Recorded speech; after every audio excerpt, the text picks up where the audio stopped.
আমি যে জেএসবিটাকে কেন চয়েস করলাম, জেএসবি রেপুটেশন আজকের নয়, আজ 15 বছর হয়ে বুঝি। প্রথম যেটা ওনারা করেছিলেন এই ডিব্রুগড়ে প্রথম কিন্তু জেএসবি শান্তিনিকেতন, আর ওরা যে সময়টা দিয়েছিল যে ডেলিভারি, তার 2 মাস আগেই ডেলিভারি দিয়েছিল।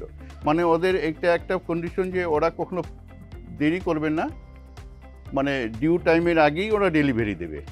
আর কাজগুলিও সেই মানে নিখুঁতভাবেই করেন ওনারা। আমার নাম বাবুল দত্ত, আমি একজন রিটায়ার্ড ব্যাংক অফিসার। জমি কিনে আমি কেন বাড়ি করলাম না, ওর পেছনে একটা কারণ আছে। এখন কি হয়, আমি এখন জমি কিনে বাড়ি করলাম, অনেক বড় বাড়ি করলাম, করলাম, কিন্তু মানুষ তো দুজন, থাকার জন্য তো আমার 2টা রুমই যথেষ্ট। আমার তো বিশাল অট্টালিকা, আমি কাকে দেখাবো? আর ফ্ল্যাটে একটা সুবিধা আছে, আমি যখন তখন যেখানে সেখানে বেরিয়ে যেতে পারবো, দুজনে বেরিয়ে যাবো, কাউকে বলার প্রয়োজন নেই, সিকিউরিটি আছে। আমি যদি বাড়ি নিই, ওটার সিকিউরিটির জন্য কাউকে আমাকে বলতে হবে যে তুমি বাড়িটা দেখো। আর যখনই কোথাও যাবো আমার চিন্তা থাকবে ঘরটা ঠিক আছে তো, আমি গিয়ে ঠিক পাবো তো, তালা দরজার তালা ঠিক আছে তো। এইগুলো অনেকগুলি মানে গ্রে এরিয়া আছে নিজের বাড়ি বানালে। এখন তো আমার তো আগে জয়েন্ট ফ্যামিলি ছিল, কেউ না কেউ বাড়িতে থাকতো, এখন তো সেই নেই, এখন তো নিউক্লিয়ার ফ্যামিলি।